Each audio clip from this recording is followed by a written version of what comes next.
తండ్రి స్తుతించి ఆరాధించి గణపరిచి మనందరము కూడా దేవదేవుని సన్నిధిలో ఏకోపించిన మనందరం కూడా వాక్యం నిమిత్తం మీరు మాతో మాట్లాడండి ప్రభా. మా జీవితంలో కొట్టు మాటలు తండ్రి విశ్వాసం మేము చొరు చేయనటువంటి మాటలు ప్రభా, ఆదరణతో కూడిన మాటలు మీరు మాట్లాడండి ప్రభా అని చెప్పుకోవాలి. సన్నిధిలో ఏకోపించిన మనందరం కూడా వాక్యం కొరకు ప్రార్థన చేసుకుందాం. మోకరించలేని వారు మోకరించండి, మోకరించలేని వారు ప్రార్థనలు ఏకోపించండి. అత్యంత కృపాశక్తి సంపూర్ణుడు, మహాపరిశుద్ధుడు, మహాబలుడు అయిన మా ప్రియ పరలోకపు తండ్రి, స్తుతులు స్తోత్రములు వందనములు దేవా. కాలములు సమయములు మీ స్వాధీనం అందించుకోవచ్చు తండ్రి. ఇప్పటి వరకు నీ నామ మహిమాత్రమే జరిగించున్నారు తండ్రి. పాపం ద్వారా గణపరిచాం, ఆరాధన ద్వారా మహిమపరుచున్నాం. కొద్ది నిమిషంలో మీరు మా నిమిత్తం మాట్లాడండి ప్రభా. నీ మాట ద్వారా సమస్తము కలుగుతుంది. నీ మాటలు తండ్రి ప్రభా తండ్రి నా పాదము మీద భక్తులు చెప్పుచున్నాను. నీ మాటే చుట్టిదల జాగ్ర కన్నా వదిలిమని చెప్పుచున్నాను. నీ మాట తండ్రి బ్రతికించింది, నీ మాట స్వస్థలను లేచేది. నీ మాట తండ్రి రక్షణ రక్షణ గురించి, నీ మాట సరిపోయినటువంటి లాభాలను బ్రతికించండి. ఏసయ్యా తండ్రి సరిపోయినటువంటి మా జీవితములు ఆత్మీయంగా తండ్రి బలహీనమైనటువంటి మా జీవితము తండ్రి తిరిగి తెప్పరగలిగినట్లు ప్రభా, సరిపోయి తండ్రి వాసన కొడుతున్నటువంటి ప్రభా విశ్వాసంలో తండ్రి ఏ వాసన మంచి వాసన రాక చెడు వాసన కొడుతున్నటువంటి మా జీవితాలను తండ్రి ప్రభా నీ మాట ద్వారా తిరిగి బతికించండి ప్రభా. తండ్రి ఆధ్యాత్మికమైనటువంటి జీవితంలో తండ్రి కృంగిపోయి వంగిపోయి తండ్రి నిలలేనటువంటి స్థితిలో ఉన్న మమ్మ తండ్రి స్వస్థపరచండి. ఈ మాట ద్వారా యేసయ్యా బలహీనులు బలపరచండి, ఆరోగ్య సమస్యలను విడిపించండి ప్రభా. మీరే మీ గణమైన సంగతులు మీరు మాట్లాడండి, నన్ను మరుగుపరచండి ప్రభా. నేను మాట్లాడితే నిష్ప్రయోజనం నా మాట వల్ల ఏమీ కలగదు అయ్యా. మీ ఘనమైన సంగతులు బలమైన సంగతులు మీరు మాట్లాడమని తండ్రి ఆయా స్థలంలో నుండి ప్రభా యూట్యూబ్, ఫేస్బుక్ లైవ్ ద్వారా ఆన్లైన్ ద్వారా తండ్రి వాక్యం ప్రతిభను దీవించమని తండ్రి. అలాగే ప్రభా మందిరావరణలో తండ్రి ఎందరైతే ఈ మాటలు వినిచున్నారు తండ్రి ప్రభా ఈ మైక్ ద్వారా ప్రతి వారిని ఆశీర్వదించి ప్రభా స్థిరపరచి బలపరచమని ప్రభా ఆ నోటికి నూరేయండి, నా పెదవులకు కోరేయమని మాట్లాడుతున్న నేను ఉదయం గ్రహించి మోసం బిడ్డల గురించి సహాయం చేయమని యేసయ్య నామం పేరిట ప్రార్థన చేయించున్నాను మా పరమ తండ్రి, ఆమేన్. సరే, దేవుని యొక్క మహాకృపను బట్టి గత కొంతకాలం నుండి మనం నిర్గమాకాండం ధ్యానం చేస్తున్నాం. నిర్గమాకాండం గత వారంతో 17వ అధ్యాయాన్ని కంప్లీట్ చేసుకున్నాం. గత 2 సంవత్సరముల నుండి 13వ అధ్యాయంతో మొదలు పెట్టాము. 17వ 4 అధ్యాయాలు ధ్యానం పూర్తయిపోయింది. నేటి దినముందు 18వ అధ్యాయము లోని కొన్ని సంగతులను కొద్ది నిమిషంలో ధ్యానం చేసుకున్నాం. ఒకసారి తీయండి బైబిల్ గ్రంథము, ప్రతి వారు కూడా మీ చేతుల నుండి పరిశుద్ధ గ్రంథమును తీసి 18వ అధ్యాయం 1వ వచనం నుండి 5వ వచనం వరకు ఈరోజు ధ్యానాంశము చూడండి ఒకసారి. దేవుడు మోషేకును తన ప్రజలైన ఇశ్రాయేలును చేసినదంతయు, యెహోవా ఇశ్రాయేలును ఐగుప్తు నుండి వెలుపలకు రప్పించిన సంగతియును, మిద్యాను యాజకుడును మోషే మామయ్య ఎత్రో విన్నప్పుడు మోషే మామయ్యన ఆ ఎత్రో తన యొద్దకు పంపబడిన మోషే భార్య అయిన సిప్రాను ఆమె 2 కుమారులను తోడుకుని వచ్చును. అతడు అన్య దేశంలో నేను పరదేశమునుకుని వారిలో ఒకరికి గెర్షోము అని పేరు పెట్టెను. నా తండ్రి దేవుడు నాకు సహాయమై పరో కత్తివాత నుండి నన్ను తప్పించినని 2వ వానికి ఎలియాజరు అని పేరు పెట్టెను. మోషే మామయ్య ఎత్రో అతని భార్యను తోడుకొని అరణ్యములో దేవుని పర్వతము దగ్గరకు మోషే యొద్దకు వచ్చెను. దేవుడు తన పరిశుద్ధ లేఖన భాగము మనందరి ఇంటిలో ఫలింపజేయును గాక. దేవుని బిడ్డలారా, పరిశుద్ధ గ్రంథమైన బైబిల్ వారసత్వాన్ని ప్రోత్సహించదు. సేవలు ఏం ప్రోత్సహిస్తుంది? ఎవరికైతే భక్తి ఉంటుందో, ఎవరైతే భయభక్తులు కలిగి ఉంటారో, ఎవరైతే దేవుడు కోరుకున్నాడో, ఎవరైతే దేవుడు నియమించాడో వారిని మాత్రమే దేవుడు ఏం చేస్తాడు? ఎన్నికలోనికి తీసుకుని వస్తాడు. మోషే గారు గొప్ప నాయకుడు, మనందరికీ తెలిసిన విషయమే. దేవుడే చెప్తాడు మోషే గారి గురించి సాక్షి ఏమని, భూమి మీద ఉన్నటువంటి మనుషులందరిలో మిక్కిలితను సాత్వికుడు, నా ఇల్లంతటిలో నమ్మకమైన వాడు మిక్కిలి సాత్వికుడు. గొప్ప స్టేట్మెంట్ ఇచ్చాడు దేవుడు అతని గురించి, నమ్మకమైనటువంటి వాడు అని, నమ్మకం లేనటువంటి వ్యక్తి అని. దేవుడు బిడ్డలారా, మనము ధ్యానం చేస్తున్నటువంటి విషయము నిర్గమాకాండంలోని సంగతులు మన జీవితంలో, మన బ్రతుకుల్లో కూడా చాలా అధ్యయనం చేయవలసినటువంటి విషయాలు, చాలా అనుసరించవలసిన విషయాలు చాలా ఉన్నాయి. అయితే అంత నమ్మకమైనటువంటి వ్యక్తి తన జీవితంలో తాను ఎదుర్కొన్నటువంటి పరిస్థితులు తనకి సాధ్యమైన సహాయముగా ఇవ్వబడింది. ఎవరమ్మా ఆవిడ? సిప్పోరా. ఎవరో తాను? తన యొక్క భార్య. ఇక్కడ మనం గమనిస్తే 1-2 విషయాలు మనం గమనిస్తే, మోషే విడిపించిన సంగతి విన్నారు. ఎవరో సిప్పోరా ఎందా చదవండి ఒకసారి, మీకు అర్థమవుతుంది. ఇక్కడ దేవుడు మోషేకును తన ప్రజలైన ఇశ్రాయేలుకును చేసినదంతయు, యెహోవా ఇశ్రాయేలు ఐగుప్తులకు రప్పించిన సంగతియు మిద్యాను యాజకుడును మోషే మాను ఎత్తులో విన్నప్పుడు. ఎవరన్నారు ఈ మాట? ఎవరన్నారు? మామిన్నాడు. భార్యల్లా ఎంత దౌర్భాగ్యం చూడండి. మామిన్నాడు భార్యల్లా. ఎవరంటారు మన గురించి? బయట వాళ్ళందరూ మంచి సాక్ష్యం చెప్తారు. భర్త గురించి భార్య సాక్ష్యం చెప్పలేదు.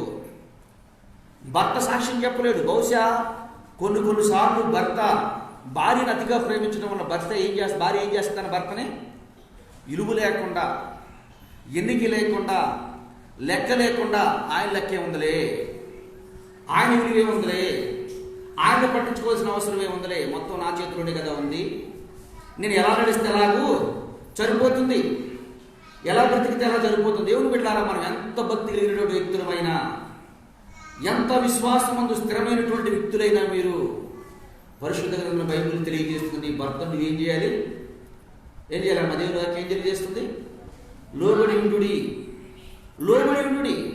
మొట్టమొదటిగా దేవుని బిడ్డలారా, క్రైస్తవ స్త్రీ ఇల్లును కట్టుకుని ఒకసారి చూడండి. ఒకసారి మీకు ఒక చిన్న మాట చెప్పింది ఆ ప్రసంగంలో ఉంది కదా. ఒకసారి మొట్టమొదటిగా సామెతల గ్రంథము 14 అధ్యాయం మొదటి వచనం. సామెతల గ్రంథము 14 అధ్యాయం మొదటి వచనం. జ్ఞానవంతురాలు తన ఇల్లు కట్టును, 3 రాళ్ళు తన ఇల్లును పెరిగి వేసుకుంటున్న చేతులతో. ఇప్పుడు ఒక విషయాన్ని గమనించండి. ఇప్పుడు ఇల్లు కట్టేది ఎవరి బాధ్యత? కట్టుకోవాల్సిన బాధ్యత ఎవరి మీద ఉంది?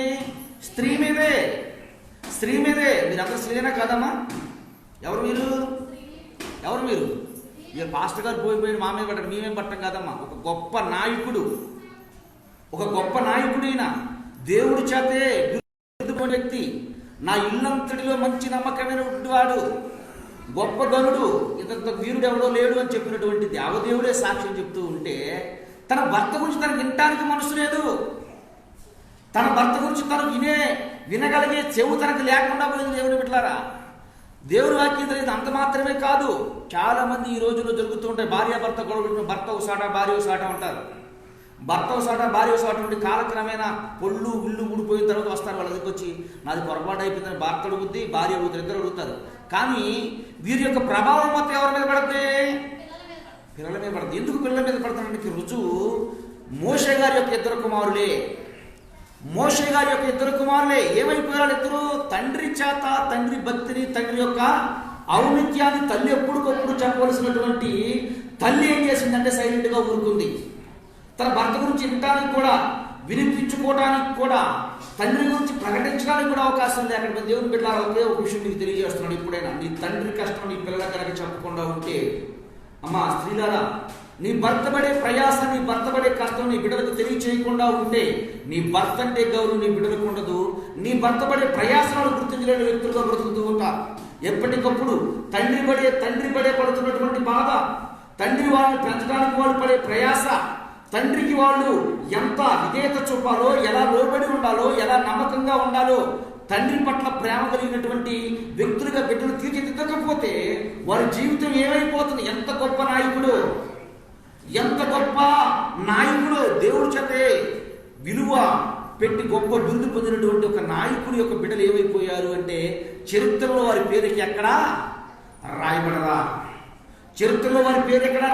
దేవుని బిడ్డలారా, ఎందుకని అంటే మిద్యాను దేశంలో మోషే గారు ఉన్నాడు. మనందరికీ తెలిసిన స్టోరీయే. ఇశ్రాయేలు నడిపించాలని ఆశపడి ఐగుప్తుని కొట్టి చంపినప్పుడు ఇది పొరోకి ఎట్లాగైనా తెలుస్తుంది. పొరో ఎలాగైనా చంపేస్తాడు. అందుకని నేను ఇటు పారిపోతున్నాను. మిద్యాను దేశంలో అక్కడ ఒక యాజకుడు అయినటువంటి సేవకుడు అయినటువంటి, అంటే దేవుని సేవకుడు వేరే అనుకోవచ్చు. యాజకుడు అంటే అప్పటి వరకు ధర్మశాస్త్రం రాలేదు, దేవుడికి బిడ్డలైతే బహుశా అయి ఉండకపోవచ్చు. అల్లుడే వారి యొక్క వ్యక్తి గుర్తించాడు ఈయనకున్నటువంటి గొప్పతనాన్ని. చాలామంది దౌర్భాగ్యం కూడా ఇవ్వాలంతే, భార్యను గుర్తించలేదు. మామలు గుర్తిస్తారు, అత్తలు గుర్తిస్తారు అల్లుడు గారి యొక్క ప్రేమ ఏంటో, అల్లుడు గారు ఎంత మంచివాడు అని. అత్తగారు గుర్తిస్తారు, అల్లుడు గారు మామగారు గుర్తిస్తారు, కానీ భార్య గుర్తించినటువంటి దౌర్భాగ్య స్థితిలో నేటి దినమందు నేటి క్రైస్తవ సమాజంలో ఉన్నటువంటి వ్యక్తులు కూడా అనేకులు మాట్లాడుతూ ఉంటారు. వాళ్ళు వీళ్ళు ఫోన్లు చేస్తూ చెప్తూ ఉంటారు. ఎంత దౌర్భాగ్యం ఆలోచించండి. దేవుని బిడ్డలు ఇక్కడ విషయాన్ని గమనించండి. మిద్యాను యాజకుడి యొక్క రెండో కుమార్తె యొక్క శుభ్ర. చూడండి, ఒక పరాయి దేశం నుంచి వచ్చినటువంటి వ్యక్తి, పరాయి దేశం చేస్తున్నటువంటి వ్యక్తి, వారి మధ్యకు ఒక గొప్ప పనిమంతుడు, గొప్ప నేర్పరి, బలశాలైనటువంటి వ్యక్తి గొర్రెలు కాస్తున్న తన మామ దగ్గర ఉంటే అతని మంచితనాన్ని చూసి, అతనికి ఉన్నటువంటి గొప్పతనాన్ని చూసి, చూడండి తన కుమార్తెనే ఇచ్చేశానంట ఆ మామ. ఆలోచించండి, ఎంత మంచోడు కాపతిస్తాడు చెప్పండి, ఎంత మంచి వ్యక్తి కాకపోతేస్తాడు చెప్పండి. ఎంత మంచి వ్యక్తి అయ్యి ఉండకపోతే ఆ యొక్క వ్యక్తి తన అల్లుగా చేసుకుంటారో చెప్పండి. ఎవరైనా ఆస్తులు చూస్తారు, అమ్మాయి తండ్రులు ఏం చూస్తారు? ఆస్తులు, రకాల బ్యాక్గ్రౌండ్ చూస్తారు. ఊరు పర్వాలేదు అనుకుంటేనే మనం వీడికి ఇవ్వచ్చు అనుకుంటారు. కానీ ఇక్కడ ఏమిచ్చాడు ఈయనేమిచ్చాడు? తన అల్లుడు పట్ల ఎప్పుడు అభిమానం చూపుతూ ఉన్నటువంటి వ్యక్తి ఎత్రో, తన అల్లుడిని ఎప్పుడు అల్లుడు చేసే పనిని ఇప్పుడు గౌరవిస్తున్నటువంటి వ్యక్తి ఈ ఎత్రో. కానీ తన భార్యగా గుర్తింపు లేకుండా పోయింది. దేవుని బిడ్డలారా, ఎప్పుడు చిరమరలాడుతూనే ఉంటారు. చూడండి, క్రైస్తవ జీవితాల్లో, క్రైస్తవ విశ్వాస జీవితాల్లో కూడా భక్తి జీవితం. మా ఊళ్ళో ఒక ఆవిడ ఉందండి, సరే పేరు చెప్పను, చాలా కలకండలాగా మాట్లాడుతుంది దేవుని సంగతి. కానీ భర్త ఇంటికి వెళ్తే ఎలా ఉంటుంది? మంచి ఉంటుంది చూసారా, వేసవకాలంలో పోతారు ఏంటయ్యి, మిరపకాయలు బాగా ఇప్పేస్తారు, ముట్టపోకుండా చూసారా, అట్లా ఉంటుంది. కానీ దేవుడి గురించి చెప్పేటప్పుడు చాలా స్పష్టంగా ఉంటుంది, చాలా క్రమంగా ఉంటుంది. ఎంత క్రమంగా ఉంటుంది అని అంటే, తలలో పూలు పెట్టుకోకూడదు, జడ పొడుగ్గా వేసుకుంది, ఇవన్నీ చెప్పింది దేవుడు. ఎన్నిటికంటే ముందు నీ భర్త గురించి ఒక మాట చెప్పినది మర్చిపోయావా? ఏం చెప్పాలి? మొట్టమొదటి నీ కుటుంబాన్ని కట్టుకో. నువ్వు జ్ఞానవంతురాలు ఎక్కడ నియమించబడుతుంది, ఎక్కడ తెలియబడుతుంది అని దేవుని వాక్యం తెలియజేస్తుందంటే, జ్ఞానవంతురాలు తన ఇల్లు కట్టుకోకుండా బయటపడితే ప్రయోజనం ఏముంది? శిబిరా చేసింది అదే కదా ఇక్కడ, మోషే గారి భార్య చేసింది అదే కదా ఇక్కడ. మోషే గారి యొక్క భార్య చేసిన పనే ఇది కదా. ముందు తన భర్తను వెంబడించలేకపోయింది, తన బిడ్డలకు తన భర్త తర్వాత స్థానాన్ని ఇప్పించలేకపోయింది, బిడ్డలకు తెలియపరచలేకపోయింది. దేవుని బిడ్డలారా, విషయాన్ని గమనించండి. మా తల్లి కూడా అంతే, చాలా స్వీట్గా ఉంటుంది మాట, చాలా చెప్తుంటే మాట కలకండి ఎంత టేస్ట్గా ఉంటుందో అంత టేస్ట్గా ఉంటుంది మాట దేవుని గురించి చెప్తాం. కానీ బతుకు జీవితం ఎలా ఉంటుంది? బతుకు కాడికి వస్తే రోత, బోధయింపు బతుకు కంపు, బోధయింపు బతుకు కంపు. మాటలు చాలా శ్రేష్టంగా, చాలా పొద్దునుగా, చాలా నునుపుగా, చాలా సంతోషకరంగా ఉంటాయి. కానీ ఆ మాటలు ఎలా ఉంటాయి అంటే ఉపయోగం లేనట్టు. కొంతమంది స్త్రీలు కూడా లక్షణాల గురించి బైబిల్ గ్రంథంలో, సామెతల గ్రంథంలో చెప్పిన ఆ ప్రసంగం కదా. చూడండి ఒకసారి, ఆ సామెతల గ్రంథంలో 11వ అధ్యాయం 22వ వచనం. దేవుని మాట వినకుండా ఎవరైనా సరే ఏదో ప్రపంచాన్ని ఉద్ధరించేద్దామని నీ ఇంటిని నువ్వు కట్టుకోకపోతే, నేను చెప్తూ ఉంటాను, నువ్వు ప్రపంచాన్ని ఉద్ధరించవలసిన అవసరం లేదు. అమ్మా, దేవుని బిడ్డలైనటువంటి దేవుని స్త్రీలారా, దేవుని యందు క్రీస్తు నాతో సహా దేవుని యందు బిడ్డలైనటువంటి సహోదరులారా, దేవుని నామం పేరట నీకు తెలియజేస్తున్నటువంటి మాట, ముందు నీ కుటుంబాన్ని నువ్వు కట్టుకొని ప్రపంచాన్ని ఉద్ధరించవలసిన అవసరం లేదు. ప్రపంచాన్ని నీవు తిరగేయవలసిన అవసరం లేదు. నీ కుటుంబంలో దేవుని వాక్యం ఏం తెలియజేస్తుందో ఆ వాక్యాన్ని అనుసరించి, వాక్యానుసారంగా నువ్వు బ్రతుకు. నీ భర్తను గౌరవించవలసిన విషయంలో భర్తను గౌరవించు. నీ భర్తకు ఏ విధంగా ఇల్లు ఇవ్వాలో నీవు నీ బిడ్డల చేత విప్పించు. నీ బిడ్డలను ఎలా ప్రేమించాలో అలా పెంచు. నీ బిడ్డలను ఎలా ప్రేమించాలో అలా ప్రేమించు. నీ బిడ్డలు మాట్లాడే తప్పిదములు వస్తే తప్పిదమని చెప్పి వారిని గద్దించు, హెచ్చరించు. అవసరమైతే 2 దెబ్బలు కొట్టడం కూడా దేవుని వాక్యం తెలియజేస్తుంది. చూడండి, ఇక్కడ ఒక స్త్రీ ఉంది, చదవండమ్మా. వివేకము లేని సుందర స్త్రీ పంది ముక్కునున్న బంగారం కమ్ము వంటిదేనంట. చాలా అందంగా ఉందంట అమ్మాయి, చాలా అందంగా ఉందండి. పంది ముక్కులు బంగారం పెడితే తీసుకెళ్ళి ఆడబెడితే చెప్పండి దాని మూతి. బురదలో పెడతా, పెంటలో పెడతా తీసుకెళ్ళి. ఎక్కడ పెడతామా? నేను చెప్పే మాట ఇది, నేను చెబుతున్నటువంటి మాట, నేను చెబుతున్న మాట దేవుని వాక్యం తెలియజేస్తుంది. తెలివి లేకుండా, జ్ఞానం లేకుండా, చూస్తానికైతే అందగాడు, చాలా అందంగా ఉందంట స్త్రీ, చాలా అందంగా ఉందంట. అందంగా ఉన్నటువంటి ఈ అమ్మాయి, అందంగా ఉన్నటువంటి ఈ స్త్రీ తీసుకెళ్ళి మూతి ఎక్కడ పెడుతుంది?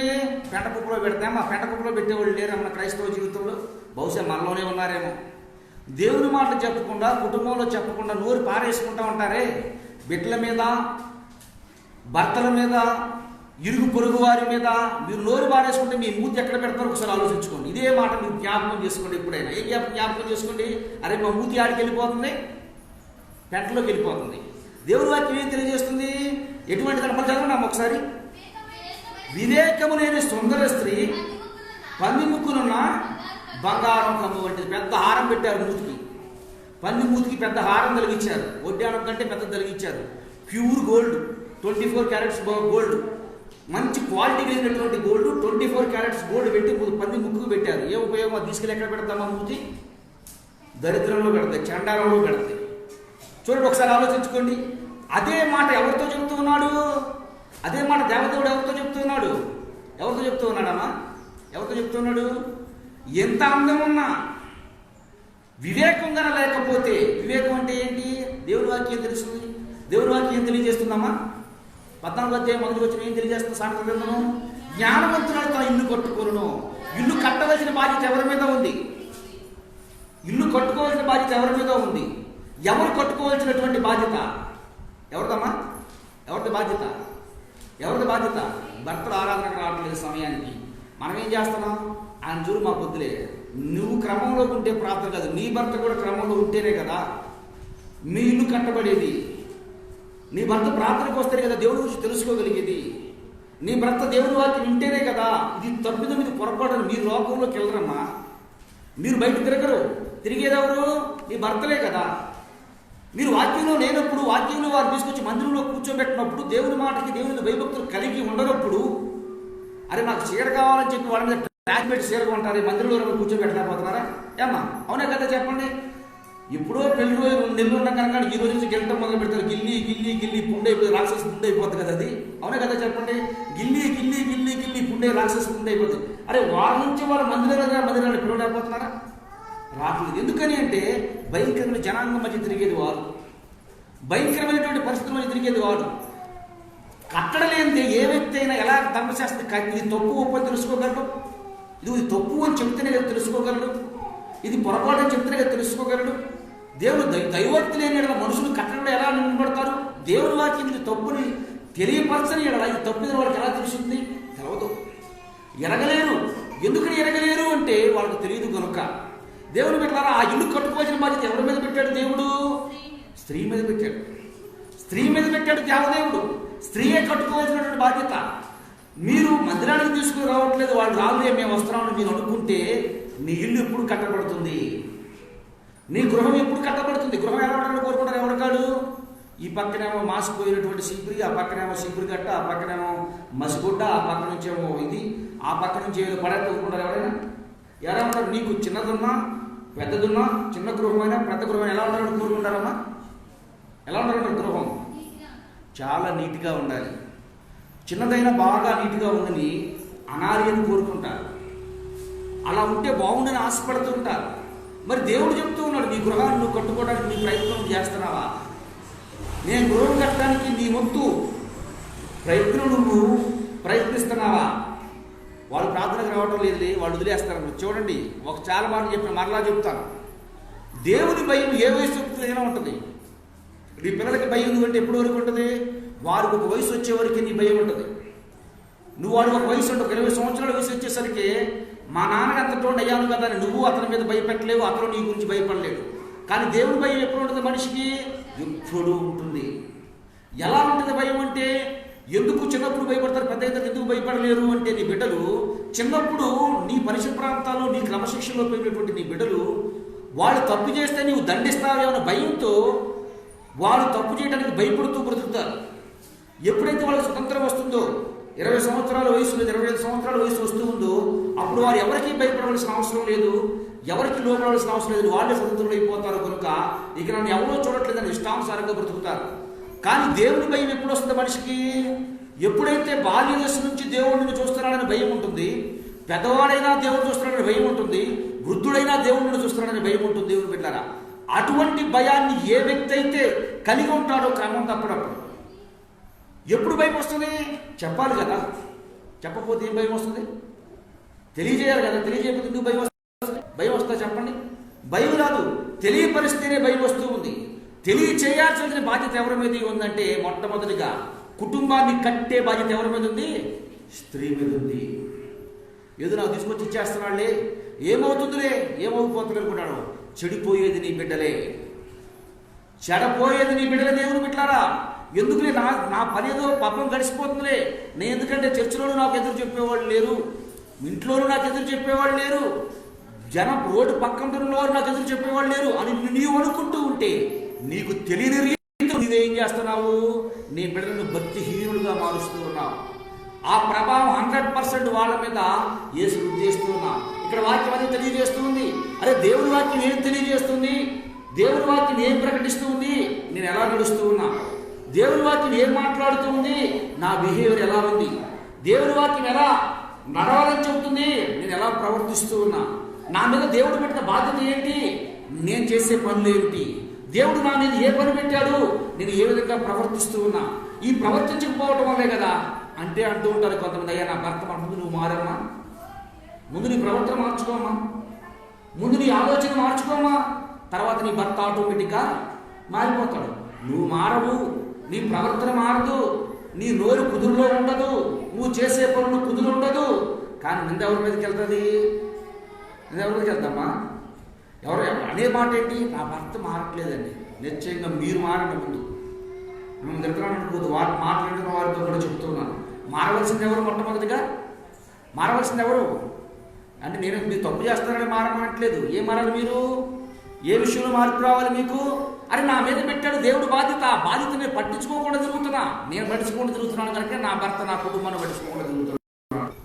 దేవుడి మాట నేను పెడచెవులు పెట్టి నేను తిరుగుతున్నాను కనుకనే నా దేవుడు చెప్పిన మాట నేను పట్టించుకోకుండా తిరుగుతున్నాను కనుక నా భర్త పట్టించుకోకుండా తిరుగుతున్నాడు.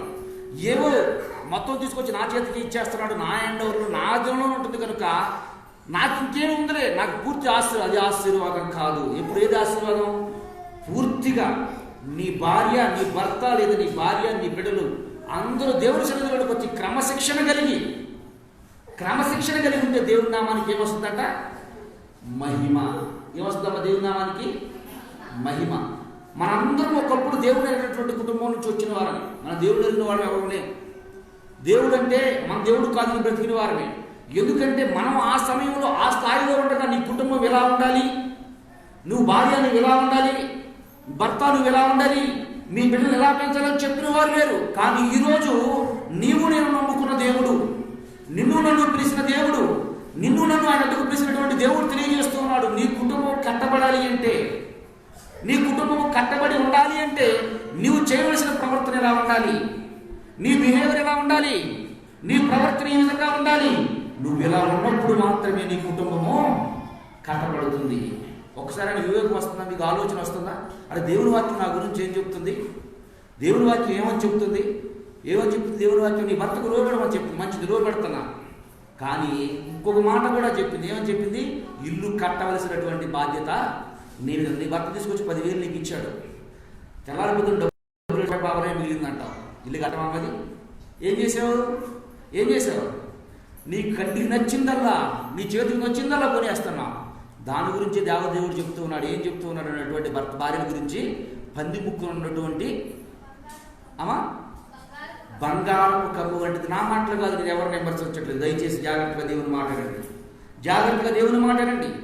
భార్య గురించి దేవదేవుడు తెలియజేస్తున్నాడు. భార్యగా ఉన్నవారి గురించి దేవదేవుడు తెలియజేస్తున్నాడు. ఇటువంటి భార్య పరిశుద్ధ గ్రంథమైన బైబిల్లో ఉంది. ఆవిడ ఆలాటోని భార్య కాదు, ఎన్నికి విలువలేనటువంటి వ్యక్తి భార్య కాదు, అసలు చెప్పుకోనటువంటి వ్యక్తి భార్య కాదు, గొప్ప ఉన్నతమైన స్థానంలో ఒక వ్యక్తి యొక్క భార్య. ఆ భార్య పేరే సిపోరా. ఆ భార్య పేరే నా ఇల్లంతటిలో నమ్మకమైన వాడు అని దేవుని చేత స్టేట్మెంట్ పొందినటువంటి వ్యక్తి భార్య. భూమి మీద ఉన్న మనుషులందరికంటే మిక్కిలి నిదానస్తుడు, సాత్వికుడు, ప్రేమ కలిగిన వాడు అని స్టేట్మెంట్ పొందినటువంటి వ్యక్తి భార్య. ఆ భార్య ఏం చేసింది అంటే, ఏదో నాకు అధికారం ఉంది కదా, నాకు అవకాశం ఉంది కదా, ఎందుకు నేను పట్టించుకోవాల్సిన బాధ్యత నా మీదే ఉందంటే తన భర్తను వెంబడించింది కాదంట. తన భర్త అంటే వచ్చింది కాదంట. చూడండి దేవుని బిడ్డలారా, తన యొక్క పర్యవస్థానం ఏం జరిగింది అంటే, తన యొక్క పర్యవస్థానం ఏం జరిగింది, తన బిడ్డలు ఏం తెలుసుకోలేకపోయినా తన తండ్రి దేవుడు తన తండ్రి చేత చేయించిన అద్భుతాలను చూడగలిగారా? అమ్మ చూడగలిగారా? చూడగలిగారా చెప్పండి. చూడలేదు, చూసే అవకాశం లేదు. దేవుని బిడ్డలారా, తన తండ్రి చేత దేవుడు ఏ అద్భుతాలు చేయించాడు? ఏ అద్భుతాలు చేశాడు మోషే గారు? నీళ్లును రక్తంగా మార్చాడు. ఎక్కడుంది? 7వ అధ్యాయంలో ఉంది. అమ్మా, కప్పలు వచ్చాయి, ఐగుప్తులు వెళ్ళకుండా కప్పలు వచ్చాయి. దేవుడు చెప్పిన మాట ప్రకారం వినగా ఐగుప్తీయులలో అందరిలోకి వచ్చాయి కప్పలు వచ్చాయి. 8వ అధ్యాయంలో ఉంది. 7వ అధ్యాయంలోనే పేరు ఐగుప్తీయులలోకి ఏమొచ్చేసాయి?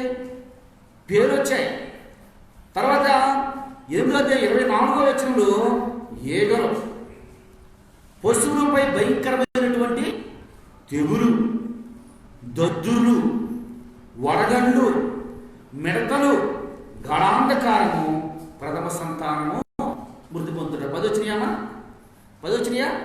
ఎన్ని వచ్చినా ఒకసారి మొట్టమొదటి చెప్పండి. మొట్టమొదటి ఏంటి? నీరు రక్తంగా మారింది. నైలు నది నీరు రక్తంగా మారింది. 2, ఐగుప్తిని పరోడింట్లో, అధిపతుల ఇంట్లో, అందరిలో కప్పలు వచ్చాయి. 3, ఐగుప్తి దేశమంతటా ఐగుప్తీలందరికీ అందరిలోకి పేరు వచ్చేసాయి, పశువులతో సహా పేరు వచ్చేసాయట. 4, ఏగల గుంపు. 5, పశువులపై బాధాకరమైనటువంటి తెగులు, ఆ దద్దులు వచ్చాయి. తర్వాత వడగండ్లు, వాన. తర్వాత ఏమొచ్చినాయి? మిడతల దండు. తర్వాత గాఢాంధకారం, 3 రోజులు చీకటి. ఇవన్నీ చూడగలిగారండి? ఇవన్నీ చూడగలిగారా? ఎందుకు చూడలేకపోయారు? అమ్మ, ఎందుకు చూడలేకపోయారు? వెంటలేరు. ఎందుకు వెంటలేరు? తల్లి అంటున్నారు. తల్లి ఎక్కడుంది? మిద్యాన దేశంలో ఉంది. తండ్రి గారు ఎక్కడున్నారు? ఐగుప్తు దేశంలో ఉన్నాడు. ఉండవలసినటువంటి తాను భర్తకు దూరంగా ఉంది. దేవుని బిడ్డలారా, దేవదేవుడు తెలియజేస్తున్నాడు, నీ భర్తకు లోబడి నీ భర్తతో ఉండాలి. ఒకరినొకరు ఏమై ఉండాలని చెప్పి దేవుని వాక్యము హత్తుకుని ఉండాలి. పెళ్ళినాడు ప్రమాణం చేస్తాం. కలిమి ఎందును లేని ఎందును, ఆరోగ్యమందును అనారోగ్యమందును ఏం చేయాలి? ఇద్దరు భార్య భర్తను ఏం చేయాలి? నువ్వు హత్తుకొని ఉండాలి. భర్త ఏదో వ్యవసాయం చేశాడు, కష్టపడ్డాడు, ఆ కష్టాతీతాన్ని బట్టి ఆదాయం సరిగి రాల. భర్తను ఏం చేయాలి? ఇంటికి వచ్చిన కాడ నుంచి గుణుగుణికి ఏం చేశారు? ఆ భర్తని గొణిగి ఏం చేయాలి? నువ్వు దరిద్రుడివి, నీ చేతితో దరిద్రమే అంత, నువ్వు వేస్తే పంట లేదు, నువ్వు ఎత్తే ఆశీర్వాదం లేదు, నువ్వు ఎత్తే దేవుని లేదు. గొణిగి అంతే కదా. దేవుని వాక్యం ఏం చేస్తుంది? కలిమి అందును లేమి అందును. సంతోషం ఉన్నారా? సంతోషం ఇద్దరు కలిసి మటన్ బిర్యానీ తింటున్నారు. బాగా వస్తేనేమో భర్తకేమో కొంచెం ఏం పెడతారేమో నూకలు సాగు కూడా పోయినట్టు. ఎందుకని? ఆదాయం లేదు. కానీ దేవుని వాక్యం ఏం చెప్తుంది? కలిమిలో తింటూ ఉన్నారు, లేమిలో కూడా భర్తకు తోడుగా ఉంది. ఇక్కడ ఈ తల్లి ఏం చేసిందా? మా సుబ్బరాణి తల్లి తోడుగా లేదు. నేనేం సొంత మాటలు చెప్పట్లేదు, నేనే వ్యక్తిగత మాటలు ఏమీ తెలియజేయట్లేదు. దేవుని వాక్యం మాత్రమే తెలియజేస్తున్నాను. ఎందుకు చెప్తూ ఉన్నానంటే, దీంట్లో ఒక 0 తప్పిపోవడానికి వీల్లేదు, ఒక పొరుడైన తప్పిపోవడానికి వీల్లేదు. చూడండి, 2వ మాట ఏమన్నట్టు, 2వ లక్షణాలు ఎటువంటివి ఉంటాయో 15వ అధ్యాయం చూడండి. 19వ అధ్యాయం 13వ వచనం.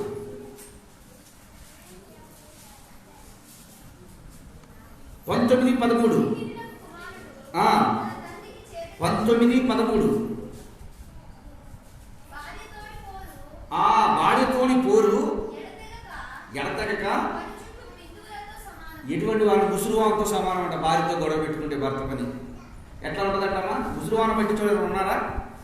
ముసురువాన గుర్తించోళ్ళు ఉన్నారా? వచ్చిపోయే వానతోనే తట్టుకోగలరా? ముసురులో అడుగు ప్రయాణం చేయగలరా? మనం ప్రయాణం చేయగలరా? ఏ పనైనా చేయగలరా? ఏ పనైనా ముందు కొనసాగుద్దా? ఏ పని చేయలేరు, ఏ పని ముందుకెళ్ళదు. దేవుని బిడ్డలు ఇటువంటి ముసురుంటే ఈ రోజు నుంచి అది కొడితే ఎటువంటిది రావాలి? ఎటువంటి వాళ్ళు రావాలి? కేంద్రీకృతమై వాయుగుండమై కొట్టి వర్షాన్ని మొత్తాన్ని కొట్టుకుపోయేటట్టుగా ఉండాలి తప్ప ఎట్లా ఉండకూడదమ్మా? ఇంకొక మాట అంటాడు ఇదే భక్తుడు, చూడండి మళ్ళీ ఒకసారి 21:19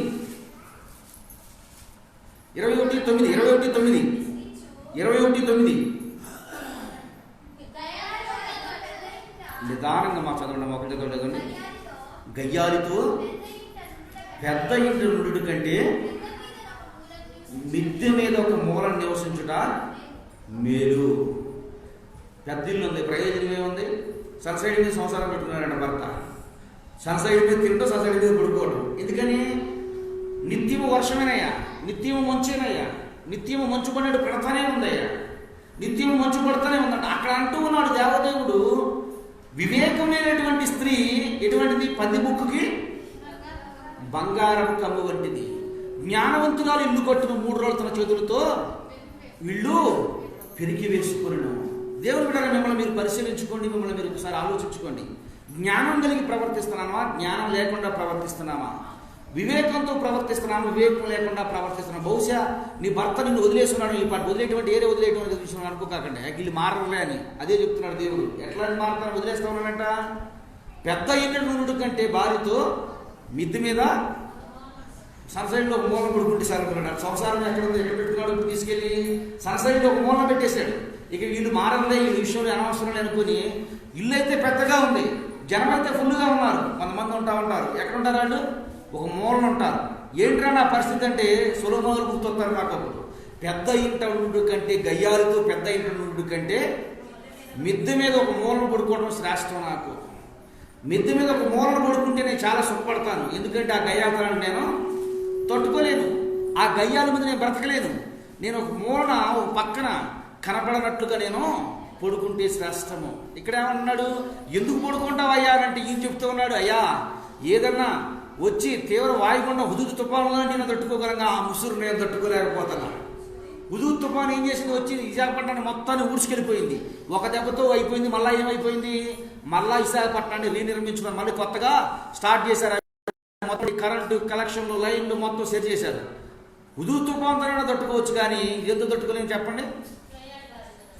ముసురులతో తట్టుకోలేము.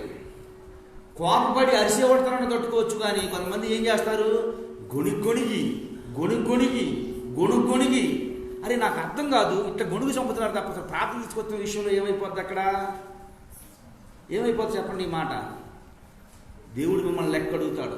నీ భర్త రక్షణలో రాకపోయినా, నీ భర్త దేవుడి సన్నిధికి రాకపోయినా దేవుడిని అడుగుతాడు. ఎందుకు అడుగుతాడు అని అంటే, కట్టుకోవాల్సిన బాధ్యత నీ మీద పెట్టాను నేను. ఏమా ఒక విషయం గమనించండి, పెళ్లి రోజుకి మీకు టైం వచ్చిందని చెప్పగానే 2 నెలల ముందే లెక్క వేసుకుంటారండి. ఏం చేసుకుంటారు? నీకదే నాకు ఎరుగు ఉంది కాబట్టి చెప్తున్నాను నేను. 2 నెలల ముందు కాబట్టి లెక్క పెడతారు. ఏమని మీకు విషయం తెలుస్తుంది. మా పాస్టర్ గారికి మా పెళ్ళి అయింది June 17, 2005. నేను మే నెలలో షేర్ కొనిపెట్టాను. ఫిబ్రవరి నుంచి ఫిబ్రవరి కుట్టించుకోవాలి. కానీ కొనడానికి ఎప్పుడు నుంచి మొదలుపెట్టింది అనుకున్నారు?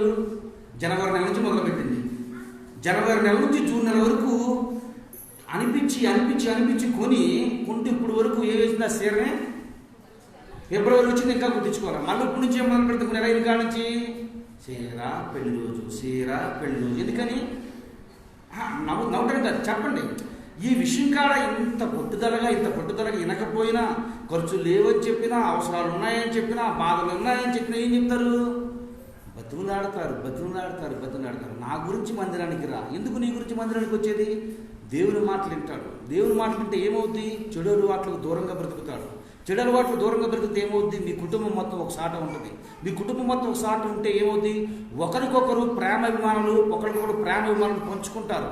బిడ్డల పట్ల తండ్రి ప్రేమ, తండ్రి పట్ల బిడ్డల ప్రేమ, బిడ్డల పట్ల తండ్రికి ఉన్నటువంటి ప్రేమకారం ఒకరికొకళ్ళు చూపించుకుంటుంటారు. దేవుని బిడ్డరా, విషయాన్ని మీరు ఎందుకులే, నా భక్తి నాకు సరిపోతుంది, నేను వెళ్ళి ప్రార్థన చేసుకుని వస్తాను, ఈరోజు కూలిపోతాను, నా కూలికి మించినటువంటి, ఆ ఖర్చుగారికి వచ్చే ఆదాయానికి మించినటువంటి పరిస్థితి దేవుడు ఏమవుతుంది మీకు రేపొద్దున ఇంకొక రూపంలో ఆయనకి తెలియకుండా తన బాగుట్టే వ్యక్తిగా ఉంటాడు.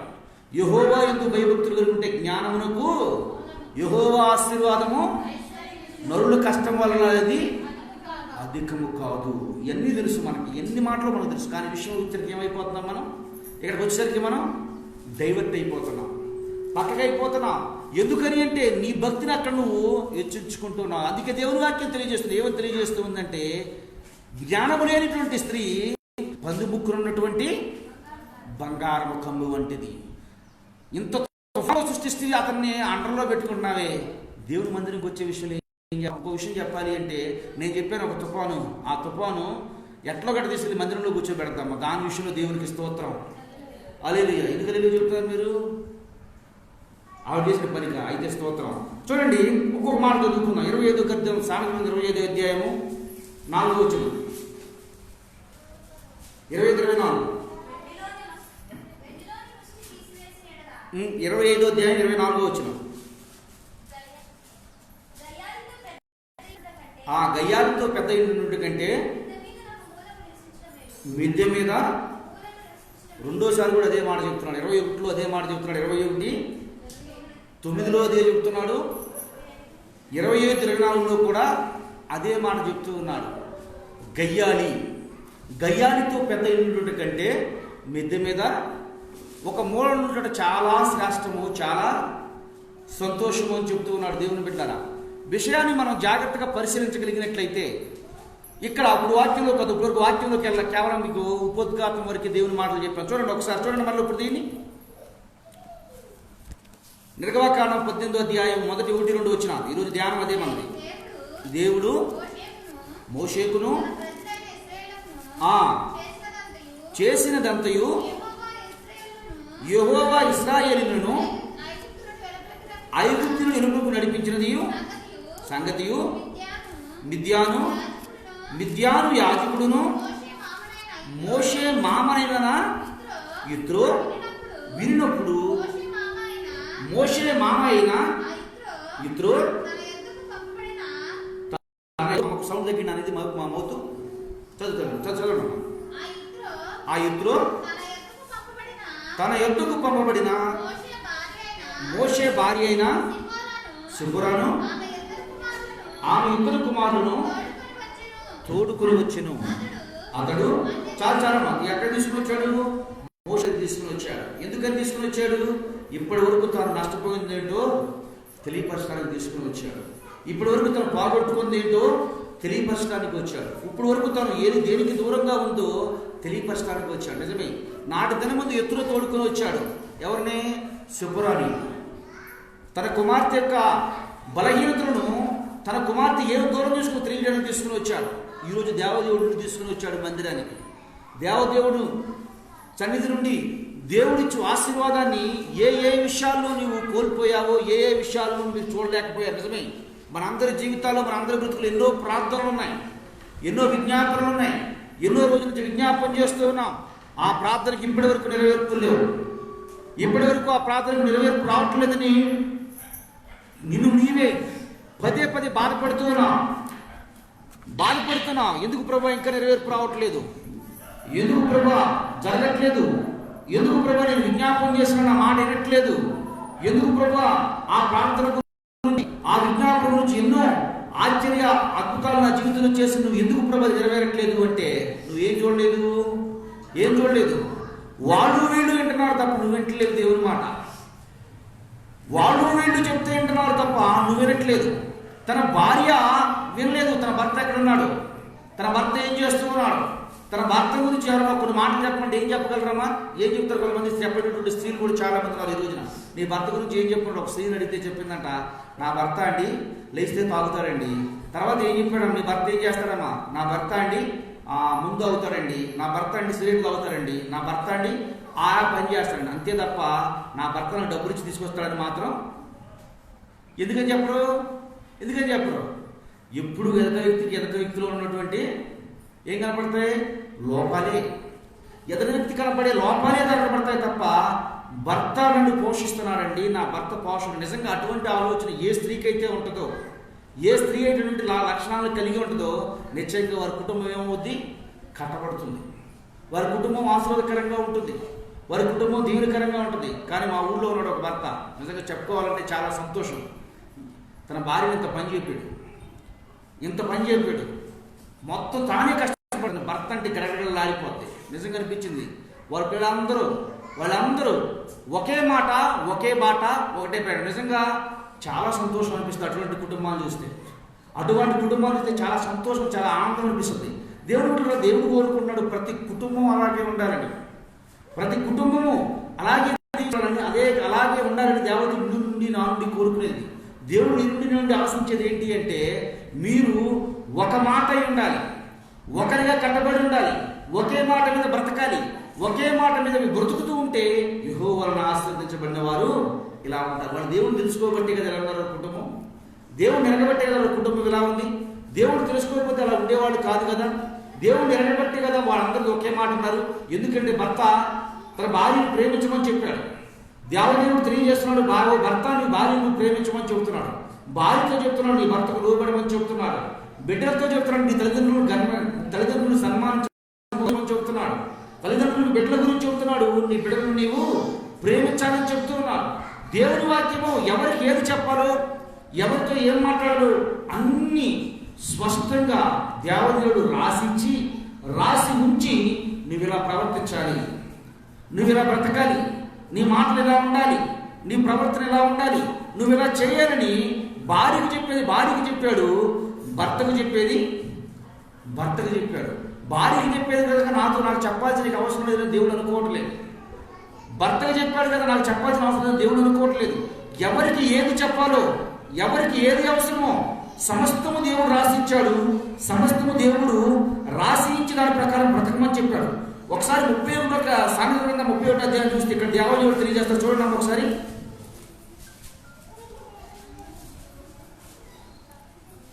31 అధ్యాయము 15 వచనం నుంచి చూడండి. ఆమె చీకటితోనే లేచి ఏం చేస్తుందంటమ్మా?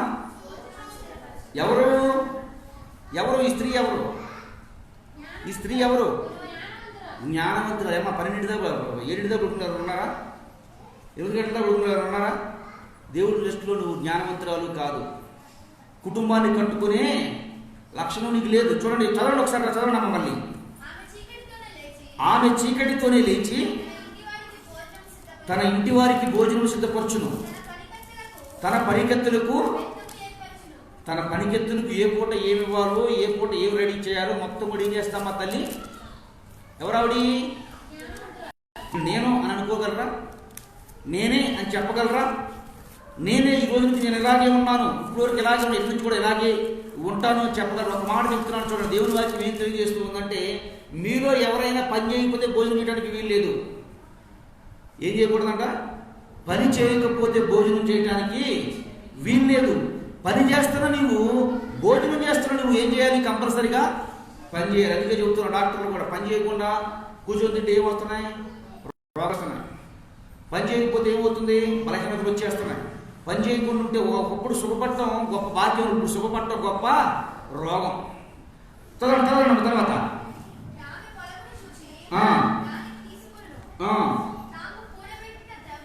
తాము కూడబెట్టిన ద్రవ్యము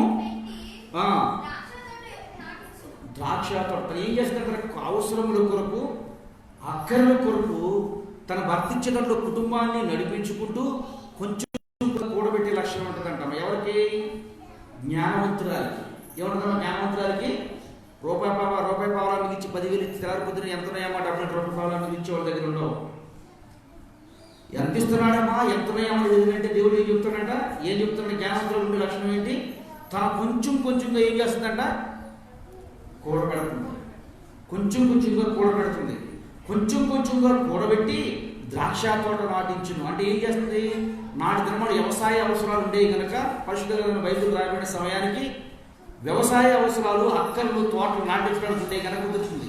ఈ రోజు నువ్వు కొంచెంగా కూడబెట్టిన దాంట్లో నీ పిల్లలకి ఇచ్చే స్కూల్ ఫీజులు కానీ, ఏదైనా అవసరాలు అవసరం వచ్చినప్పుడు నీ భర్తకి సహాయకారిగా కానీ, నీ కుటుంబంలో ఏదైనా అనుకోని పరిస్థితుల్లో అవసరం వచ్చినప్పుడు ఇది కూడా అధికంగా చూపించే వ్యక్తిగా ఉండాలని దేవదేవుడు కోరుకున్నాడు. తర్వాత చదవమ్మా. ఆమె నడుకట్టి చేత నడుము బలపరుచుకుని చేతులతో బలముగా పనిచేయను. నడుకట్టు దేనికి సాదృశ్యము? బలమునకు సాదృశ్యము.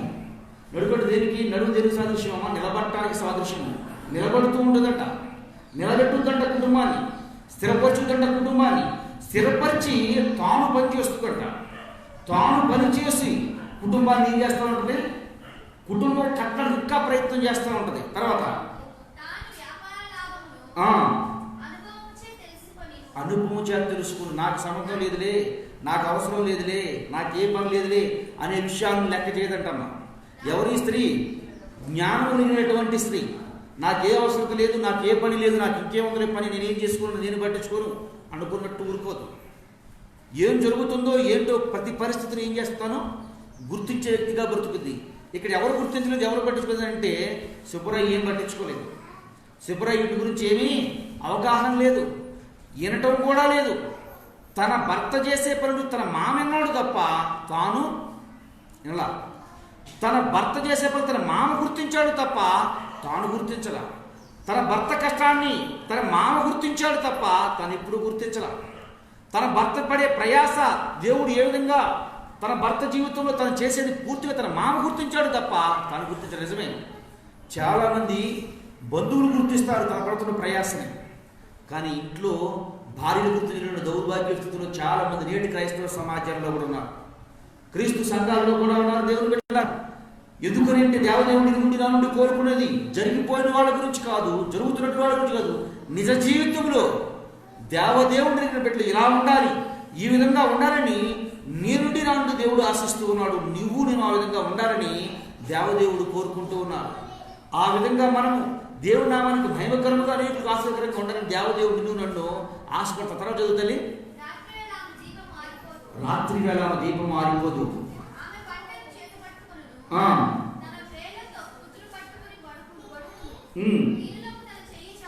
ఏం చేస్తుందంట? దీనులకు తన ఏం చేస్తుంటారు? చేయి చాపును, దరిద్రులకు తన చేయి ఏం చేస్తుంది? సహాయం చేసేదిగా ఉంటుంది. దీనులకు చేయి చాపేదిగా ఉంటుంది. పేదవారు అంటే శక్తి లేని వాళ్ళు తన చేయి చాపేదిగా ఉంటుంది, ఇచ్చేదిగా ఉంటుంది.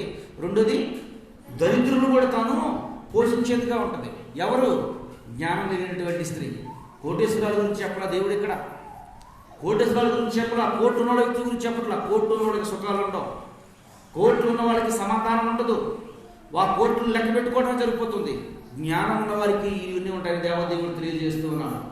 జ్ఞానం ఎవరు అని అంటే దేవుడు నా రాజ్యం నా నీతిని ఎదుగుడి అవన్నీ మీకు అనుగ్రహింపడిన దేవుని వాక్యం తెలియజేస్తుంది. మనందరి బ్రతుకుల్లో మనందరి జీవితాల్లో దేవదేవుడు నీ నుండి నా నుండి మనందరి నుండి కోరుకునేది ఒకటే, ఎలా ఉండాలని? ఏవై ఉండాలనమ్మా? జ్ఞానవంతులుగా ఉండాలని.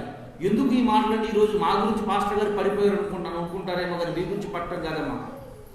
మోషే అనే ఒక గొప్ప దైవజనుడి భార్య అయింది. మోషే అనే ఒక గొప్ప దైవజనుడి భార్య అయిన, దేవుడి చేత మంచి గుర్తు పొందినటువంటి వ్యక్తి భార్య అయిన, తన భర్త ఎన్నో అద్భుతాలు చేశాడు, కానీ తన ఎంట లేదు, తన ఎంట చూడలేదు. ఎర్ర సముద్రానికి 2 పాయలు చేసేటప్పుడు పక్కన లేదు. ఇశ్రాయేలుకు 10 తెగులు చేత దేవుడు వాళ్ళని ఇబ్బంది పెట్టినప్పుడు పక్కన ఉంటే తన బిడ్డలకు బంగారు భవిష్యత్తు ఉంటే, తన బిడ్డలు గొప్ప స్థానంలో నా తండ్రి ఈ పని చేశాడు, నేను ఈ పని చేస్తానని చెప్పి ప్రయాసపడే వ్యక్తుల్లా ఉండేవాడు. భక్తి జీవితంలో ముందుకు పురుకొల్పే వ్యక్తుల్లా ఉండేవారు. నిజంగా చెప్తూ ఉంటాను, మీ పనులు నేర్పిన తర్వాత ప్రార్థన చేసుకోవాల్సిన బాధ్యత ఎవరి మీద ఉంది? మీ మీదే ఉంది. మీరు ప్రార్థన చేసుకుంటే మొదలు పెట్టండి, భర్త వచ్చి కూర్చుంటాడు. మీరు ప్రార్థన మొదలు పెట్టండి, కుటుంబంలో నీ భర్త వచ్చి కూర్చుంటాడు. నాకు సంబంధం లేదులే, నీ భర్తను ప్రార్థనలోకి పిలవండి, ప్రార్థనలోకి రమ్మనండి, ప్రార్థన గురించి రమ్మని చెప్పండి. కాలక్రమేణా నీ కుటుంబంలో నువ్వు ఆరాధన చేసుకోవడం మొదలు పెడితే, నీ కుటుంబంలో ప్రార్థన చేసుకోవడం మొదలు పెడితే, ఒకనొక దినమందుకు నీ భర్త ఆడికి వచ్చేస్తాడు, మందిరానికి వచ్చేస్తాడు. మందిరంలోకి వస్తే ఏం జరుగుతుంది? నీ కుటుంబం కట్టబడుతుంది, నీ బిడ్డలు ఆశీర్వాదకరమైన వ్యక్తులుగా ఉంటారు. ఏ బిడ్డైనా నువ్వు సాధించలేని నీ బిడ్డలు చేత సాధించాలని కోరుకుంటారు కదా. ఇగో నేను కొంచెంగా చేస్తున్న పని నా బిడ్డలు రేపొద్దున ఎట్లా చేయాలి? గొప్పగా చేయాలి. ఒక కంపెనీలో పనిచేసే గుమస్తా అనుకుంటాడు, నా కొడుకు రేపొద్దున ఈ ఆఫీసర్ అయి ఉండాలి. ఆఫీసర్ అనుకుంటాడు, నా కొడుకు నాకంటే ఉన్నతమైన స్థానంలో ఉండాలని. మరి భక్తి జీవితంలో ఎవరికైనా ఆలోచన ఉందా? ఎవరైనా ఆలోచన కలిగి ఉంటున్నారా? ఇదిగో నేను ఈ స్థితిలో ఉన్నా, నా బిడ్డలు ఇంకా ఉన్నతమైన స్థానంలో ఉండాలని ఆశపడుతున్నారా? ఆశపడే వ్యక్తులు దేవదేవుడు తెలియజేస్తున్నాడు. ఏమని తెలియజేస్తున్నాడు? జ్ఞానం కలిగి ఉండండి. జ్ఞానం ఎక్కడ దొరుకుతుందంటే యాకోబు పత్రిక చూడమ్మా, జ్ఞానం 1వ అధ్యాయం ఉంటుంది చూడండి. ఎన్నో వచనం చెప్పామా? 1 మీలో ఎవరికైనాను జ్ఞానము కొదువుగా ఉన్నలా అది దేవుడిని అడగవలెను, అప్పుడు అది అతనికి అనుగ్రహింపబడును. ఆయన ఎవరిని గద్దింపక అందరికీ ధారాళముగా దయచేది. దేవుని బిడ్డల విషయాన్ని గమనించండి. ఇప్పుడు వరకు బాధ్యత లేని వ్యక్తులుగా, జ్ఞానం లేని వ్యక్తులుగా బ్రతికితే దేవదేవుడు ఈరోజు నీతో మాట్లాడుతున్నాడు. కుటుంబంలో కొట్టుకున్న స్త్రీలతో మాట్లాడుతూ ఉన్నాడు. ఇప్పుడు వరకు జ్ఞానం లేకుండా బ్రతికేవేమో, రా జ్ఞానం కలిగి బ్రతుకు, జ్ఞానం కలిగి జీవించు, అడుగు నన్ను నేను ఇస్తాను. కీర్తనలో ఉంటాడు 8వ సామెతల అధ్యాయంలో కూడా ఏమో చెప్తాడు.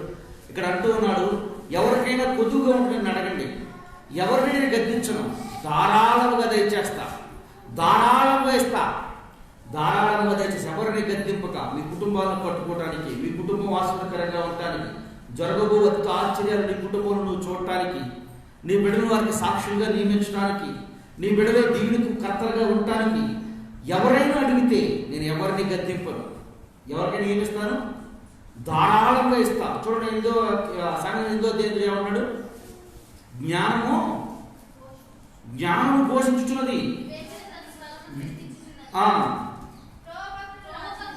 త్రోవ పక్కన రాజవీధుల నడి మార్గములలోను అది నిలుచుచున్నది, గుమ్మముల యొద్దను ద్వారముల యొద్దను పట్టణపు గరుల యొద్దను నిలవబడి అది ఇలాగూ గట్టిగా ప్రకటన చేయుచున్నది, మానవులారా మీకే నేను ఎవరో ప్రకటించేది? జ్ఞానం ప్రకటిస్తుంది. జ్ఞానం పొదువుగా ఉంటే నన్ను అడగండి అని చెబుతుంది. ఆ జ్ఞానం ప్రకటిస్తా ఉంది. ఏమని ప్రకటిస్తుంది చూడమ్మా? నీకే నేను ప్రకటించున్నాను, నా కంఠస్వరం వినిపించున్నాను. జ్ఞానం లేని వారు ద్వారా జ్ఞానం ఎట్టిదైనది తెలుసుకున్నాడు. చాలా ఏమన్నాడు ఇక్కడ? జ్ఞానం ఎట్టిదైనది తెలుసుకున్నాడు. జ్ఞానం ఉంటే ఏమవుతుంది? నీ కుటుంబాన్ని నువ్వు కట్టుకుంటావు. జ్ఞానం లేకపోతే ఏం చేస్తావు? నీ కుటుంబాన్ని నువ్వు పెరిగి వేసుకుంటావు. జ్ఞానం ఎట్టిదనేది నువ్వు తెలుసుకో. జ్ఞానం ఉంటే నీ కుటుంబం స్థిరపరచబడద్ది. ఎవరైనా ప్రయాసపడేది దేని కొరకు? కుటుంబం కొరకే కదా. కుటుంబాన్ని కట్టుకోవాలంటే ఏముండాలి? స్త్రీకి జ్ఞానం కదా. జ్ఞానం ఎట్లా దొరుకుతుంది? బైబిల్లో దొరుకుతుంది. ఎవరిస్తారు? దేవుడు ఇస్తారు. ఎట్లా ఇస్తాడు? దేవుడే తెలియజేస్తున్నాడు. నువ్వు ఎలా నడవాలో, ఎలా బ్రతకాలో, ఏం చేయాలో దేవుని మాటల ద్వారా తెలియజేస్తుంది. అది జ్ఞానము వీధుల్లో నుంచి వస్తూ ఉంది. నా దగ్గరికి రా నేర్చుకో. ద్వారం దగ్గర నడుస్తూ ఉంది, గౌరవం దగ్గర నడుస్తూ ఉంది. రా నా దగ్గరికి వచ్చి నేర్చుకో, నేను జ్ఞానాన్ని ఇస్తాను నీకు. ఆ జ్ఞానంతో నీ కుటుంబాన్ని కట్టుకో. నీ కుటుంబంలో శాంతి, సమాధానం, నిదానము, ప్రశాంతత, పరిశుద్ధత నీ కుటుంబంలో ఉంటుంది. ఎందుకంటే గొప్పది ఏమన్నా చెప్పండి? కోట్లు సంపాదించుకుని ఉరేసుకుని చచ్చిపోతారు. ఎందుకని? మనశ్శాంతి లేక. కోట్లు సంపాదించుకున్నాడు కోట్లు సంపాదించుకున్నాడు రాత్రిపూట కొంచెం పుచ్చుకొని నిలబడతారు. ఎందుకనంటే మనశ్శాంతి కోసం అంటారు. కానీ దేవుని వాక్యం ఏం తెలియజేస్తుంది? రా నా దగ్గరికి నేను ఉచితంగానే నేను నీకు ఇస్తాను. కోట్లు ఉంటే సమాధానం ఉండదు. కోట్లు ఉంటే ఉరిపోసుకొని చచ్చిపోవడం ఎందుకమ్మా? కోట్లు ఉరిపోసుకొని చచ్చిపోవడం. చచ్చిపోతే చనిపోవటమే పరిష్కారం అనుకుంటే ఎంత కష్టపడి బతకడం అవసరమా చెప్పండి? చనిపోతే మనిషికి అన్ని పరిష్కారం అనుకుంటే ఎంత కష్టపడి బతకడం అవసరమా? కాదు కదా. ఏం కావాలి? సమాధానం కావాలి. హృదయం నిండా ఏమి ఉండాలి? సమాధానం ఉండాలి, శాంతి ఉండాలి, నిదానం ఉండాలి, ప్రశాంతత ఉండాలి. ఎప్పుడైతే మనిషి జీవితంలోకి ఇవన్నీ వస్తాయో ఏమవుతుంది? కుటుంబము సమాధానంతో ఉంటుంది. కుటుంబం సమాధానంతో ఉంటే నీ కుటుంబం ఏమవుతున్నప్పుడు కట్టబడుతుంది. దేవుడు అంటూ ఉన్నాడు. అట్లా కట్టుకోవడానికి కారకులు ఎవరు అంటే ఎవరమ్మా? జ్ఞానవంతురాలు స్త్రీల మీద భారం పెట్టాడు. నీ కుటుంబాన్ని కట్టుకోవడానికి ఎవరి మీద పెట్టిన భారం? ఇప్పుడు ఇంతవరకు చెప్పింది గుర్తులేనా? నేను ఎవరి మీద పెట్టే చెప్పాడమ్మా దేవుడు? ఎవరి మీద పెట్టాడు? నా మీద పెట్టారు. నా కుటుంబం కట్టుకోవడానికి నా మీద పెట్టాడా? ఎవరి మీద పెట్టాడు? మీ భర్తల మీద పెట్టలేదు. నీ భర్త బయట పనిచేసి తీసుకుని వచ్చేదాన్ని కొంచెంగా కూడబెట్టుకోండి. కొంచెంగా నీ బిడ్డలకు నీ భర్త ప్రేమ తెలియజేయండి. నీ బిడ్డలు నీ భర్త ఎంత ప్రయాసపడుతున్నాడో నీ బిడ్డలకు తెలియచేయండి. నీ భర్త బయటపడే కష్టాన్ని నీ బిడ్డలకు తెలియపరచు. అనుకోవచ్చు మా పిల్లలకి ఏం తెలుసు ఇప్పుడు అది పిచ్చి పొరపాటు. ఇప్పుడు మీ పిల్లల్ని ఇప్పుడు రక్షణ సంతోష్ గారు నువ్వు ఏమవుతావని చెప్పు అంటే డాక్టర్ అంటే ఊనే ఉన్నాడు. 10th క్లాస్ పాస్ అవ్వాలి, ఇంటర్ పాస్ అవ్వాలి, దాంట్లో సీట్ రావాలి, MBBS అవ్వాలి. కానీ ఇది ఏమైపోతాడు? డాక్టర్ అవుతాడు. ఎవరు చెప్పారో డాక్టర్ అవుతానంటే మా అమ్మ నాన్న అనుకుంటున్నాను. అమ్మ అంతేనా అంటే ఏం తెలుసు వాడికి? నువ్వేమనుకుంటున్నావో తెలుసు. నిజంగా బైబిల్లో ఉందా? ఉంది. ఎక్కడుంది? తల్లి గర్భం నుండే పోరాడుకున్నట్టు జాస్తత్వం గురించి. ఎవరు? యేసేవు యాకోబు. అంటే తల్లి గర్భంలో నుండి నువ్వు మాట్లాడే ప్రతి మాట నీ బిడ్డలు ఏం చేస్తారు? వింటారు. నీకు నాకు భ్రమ ఏంటంటే పిల్లలకు ఇప్పుడే ఏం తెలుసులే, పిల్లలకు ఇప్పుడే ఏం చెప్పడం ఎందులే, పిచ్చి మాట అది. బాలుడై ఉండగానే వాడికి ఏం నేర్పాలి? నడవలసిన త్రోవ నేర్పండి. బాల్యంలో ఉండగానే దేవుని ఎందుకు భయభక్తులు ఎట్టో తెలియజేయండి. పెద్దవాడినప్పుడు ఏమైపోతాడు? తొలగిపోడు. ఇప్పుడు ఆ కొబ్బరి మొక్క ఉందని వర్షం కుదురుతుందో చెప్పండి. నేను ఎప్పుడు ఉంచవచ్చు దాన్ని? చిన్నగా ఉన్నప్పుడు దాన్ని ఏ విధంగా ఉంచాలో ఆ విధంగా ఉంచవచ్చు. దేవుని యొక్క భయభక్తులు ఎంటితో నువ్వు ఈ బాల్యం నుండి నీ బిడ్డలకు తెలియజేయాలి. నీ భర్త అంటే ప్రేమ, నువ్వంటే ప్రేమ నీ బిడ్డలకు బాల్యం నుండి నువ్వు ఎప్పుడైతే తెలియజేస్తావో నీ బిడ్డలు ఎదిగిన తర్వాత నీ పట్ల నువ్వు ముదమొచ్చినా, నువ్వు వృద్ధాప్యంలో ఉన్నా నువ్వు నిర్లక్ష్యం చేయకపోతే ఇది చెప్పే ఆలోచన ఎప్పుడు వస్తుంది అంటే మనకు జ్ఞానం లేనప్పుడు. ఎప్పుడు చెప్పగలము అంటే ఎప్పుడైతే దేవుని వాక్యాన్ని చదువు దేవుని సన్నిధిలో మనం బాధపడుతూ ఉన్నామో జ్ఞానం వస్తుంది. తండ్రి ఏమో తల్లి గురించి చెప్తాడు, తల్లి ఏమో తండ్రి గురించి చెప్పుద్ది. వీరు ఒకరికొకరు ప్రేమ పంచుకుంటూ ఉంటారు. ప్రేమ పంచుకుంటూ ఉంటే నీ బిడ్డలు కూడా నీ పట్ల అదే ప్రేమ కలిగి ఉంటారు. అదే ప్రేమ కలిగి ఉంటారు. అనేకులు ఏమవుతారు? వీరు దేవుడు అడిగారు కాబట్టి ఈ విధంగా ఉన్నారు, వీరు దేవుడు తెలుసుకున్నారు కాబట్టి ఈ విధంగా బ్రతుకుతున్నారు అని చెప్పి సాక్షాత్కంగా ఉండే వ్యక్తులు నీ కుటుంబాన్ని నా కుటుంబాన్ని నియమించాలని దేవదేవుడు ఆశపడుతూ ఉన్నాడు. కనుక మన అందరి జీవితాల్లో, మన అందరి కుటుంబాల్లో దేవదేవుడు ఈరోజు స్పష్టంగా తెలియజేసింది ఒకటే. ఏంటది? జ్ఞానవంతురాలు తన ఇల్లు కట్టును, మూఢురాలు తన ఇల్లును. కాలక్రమేణా మోషే గారు 2వ వివాహం చేసుకున్నాడు. బైబిల్ అన్న తెలుసా మీకు? ఉంటుందమ్మా బైబిల్లో. కూషు దేశపు స్త్రీని వివాహం అంటే ఏం చేశాడు చెప్పండి? ఇక తానే లూజు చేసే వ్యక్తులా బ్రతుకుతూ ఉంటారు. నీ భర్తను, భార్యను ప్రేమించుకునే వ్యక్తుల్లా, భార్య తన భర్తను తాను చెప్పే ప్రతి మాటను తన భర్తకు చెప్పే వ్యక్తులు ఎప్పుడైతే నియమిస్తాడో, ఒకటే గుర్తుంచుకోండి, నా భర్త నా తినడు అనే మాట భార్యకు పిచ్చి మాట. ఎందుకంటే నాకు తెలుసు కాబట్టి చెప్తున్నాను నేను. నా భార్య నాకు ఎప్పుడు ఎదురు చెప్పదు. కానీ ఆ సనగటం కాదు, ఆ మాట్లాడే జాలికి మనసు ఏమైపోద్ది? కరిగిపోద్ది. ఏమో కరగదా? ఎవరికైనా కరిగిపోద్ది. ఎందుకంటే ఆ విధంగా కరిగించేస్తారు. అది దేవుని భక్తిలో మార్చండి. నీ కుటుంబం కట్టబడుతుంది. ఒక చీర కోసం ప్రయాసపడుతున్నాడా? చీరలు కొట్టే తీసుకొచ్చి మీ చేతిలో పెడతాడు.